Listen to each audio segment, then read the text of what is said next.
Chapter 9. Lincoln finally fired McClellan. Relieved of his command, McClellan sought and received the Democratic Party's nomination to run against Lincoln in the election of 1864. Mercifully, he lost in a landslide. McClellan later wrote a memoir detailing his supposed successes in the war, with one glaring misapprehension after another.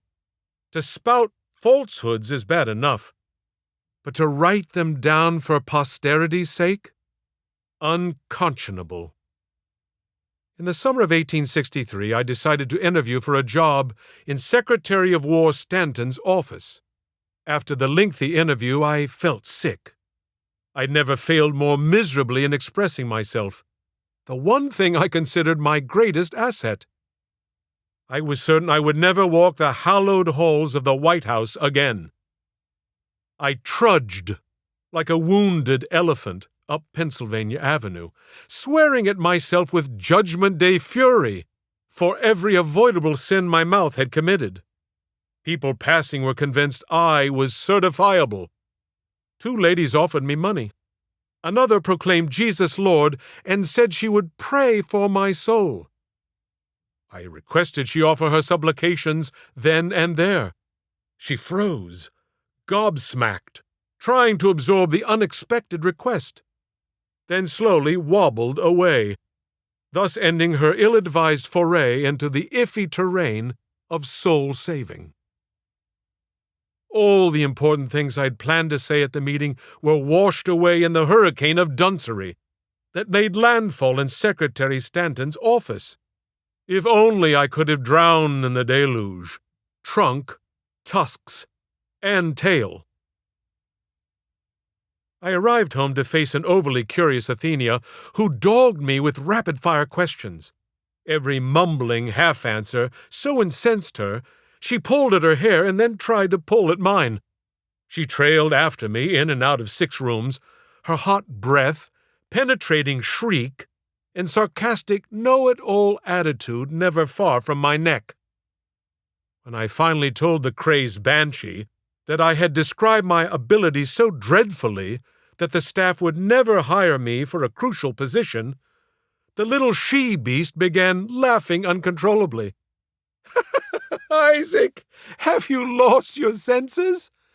There is no way under the sun you could have possibly failed when it comes to the running of your mouth."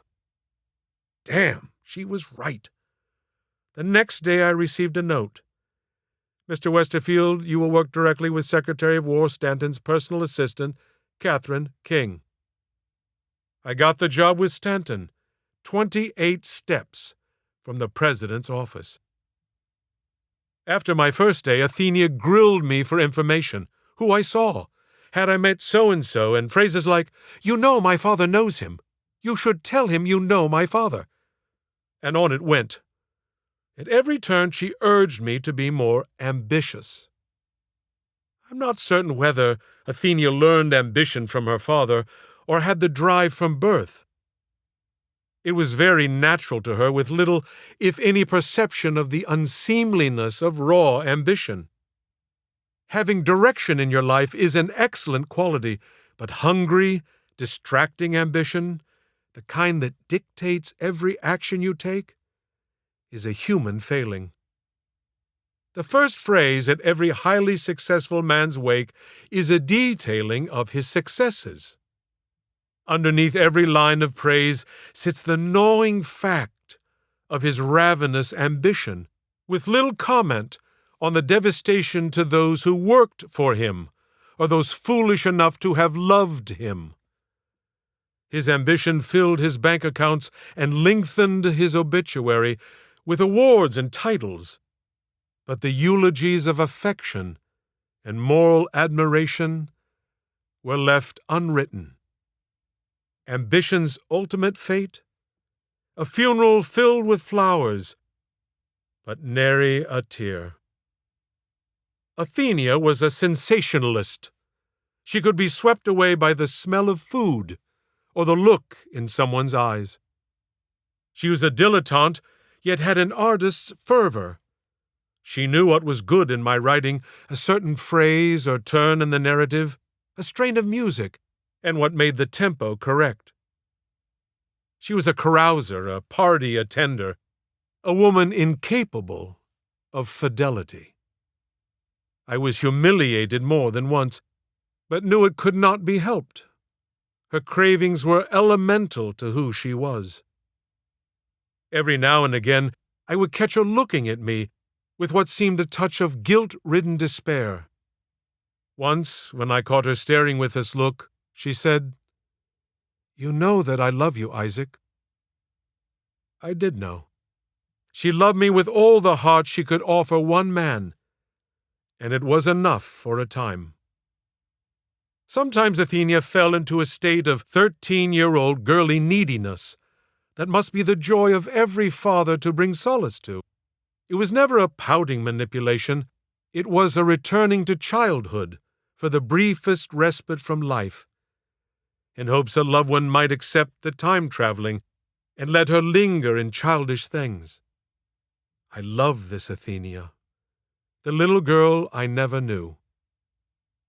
One night I wrote a note to this young girl. I never met you, or heard your laugh, never saw that awful mood or singing smile. I never ran a comb through your hair, or watched you giggle on a swing.